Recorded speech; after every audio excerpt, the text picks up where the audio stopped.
3 अगस्त 1958 को अमेरिकी परमाणु पनडुब्बी न्यूक्लियस ने भौगोलिक उत्तरी ध्रुव की पहली समुद्री यात्रा पूरी की।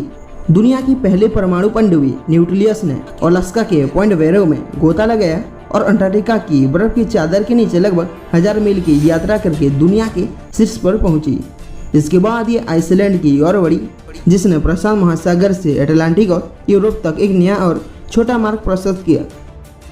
यूएसएस न्यूक्लियस का निर्माण अमेरिकी नौसेना के कैप्टन हाइमन जी रिकोवर के निर्देशन में किया गया था, जो रूस में जन्मे एक प्रतिभाशाली इंजीनियर थे, जो 1946 में अमेरिकी परमाणु कार्यक्रम में शामिल हुए थे।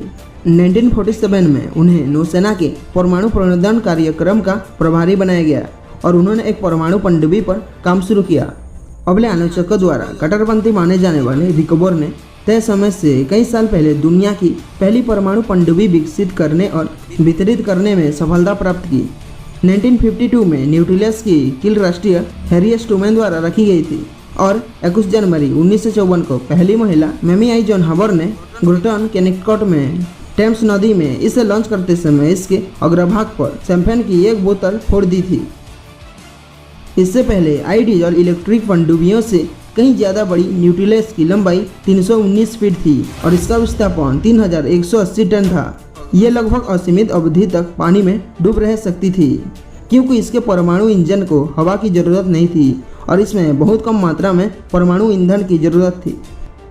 यूरेनियम से चलने वाले परमाणु रिएक्टर से भाप बनती थी, जो प्रणोदन टर्बाइनों को चलाती थी, जिससे न्यूक्लियस 20 नॉट से ज़्यादा की रफ्तार से पानी के अंदर यात्रा कर सकता था। अपनी सेवा के प्रारंभिक वर्षों में यूएसएस न्यूक्लियस ने पनडुब्बी यात्रा के अनेक रिकॉर्ड तोड़े और 23 जुलाई 1958 को ऑपरेशन नॉर्थवेस्ट पैसेज के तहत पर्ल हार्बर हवाई से रवाना हुआ। यह पनडुब्बी द्वारा उत्तरी ध्रुव को पार करने की पहली यात्रा थी। इस ऐतिहासिक यात्रा पर 116 लोग सवार थे।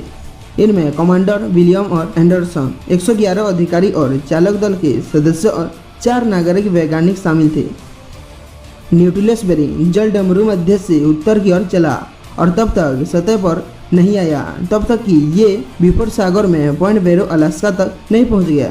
हालांकि इसने रडार बेरिंग की जांच के लिए अलास्का और साइबेरिया के बीच डियोमेडस द्वीप समूह के पास एक बार अपना पेरिस्कोप भेजा था। पनडुब्बी लगभग 500 फीट की गहराई पर यात्रा करती थी और ऊपर बर्फ की परत 10 से 50 फीट तक मोटी थी, जिसमें अंटार्कटिका का मध्य रात्रि का सूरज नीली बर्फ के माध्यम से अलग अलग डिग्री में चमक रहा था। 1958 को रात 11:15 बजे पूर्वी समय पर कमांडर एंडरसन ने अपने चालक दल को घोषणा की, दुनिया हमारे देश और नौसेना के लिए उत्तरी ध्रुव। न्यूक्लियस बिना रुके भौगोलिक उत्तरी ध्रुव के नीचे से गुजरा। पनडुब्बी अगली बार 5 अगस्त को स्पिट्सबर्गेन और ग्रीनलैंड के बीच ग्रीनलैंड सागर में सामने आई। 2 दिन बाद इसने आइसलैंड में अपनी ऐतिहासिक यात्रा समाप्त की। ऐतिहासिक यात्रा के दौरान कमान के लिए राष्ट्रपति ड्वाइट डी आइजनहावर ने एंडरसन को लीजन ऑफ मेरिट से सम्मानित किया। 25 वर्षों के करियर और लगभग 5 लाख मील की भाव यात्रा के बाद न्यूक्लियस को 3 मार्च 1980 को सेवा मुक्त कर दिया गया।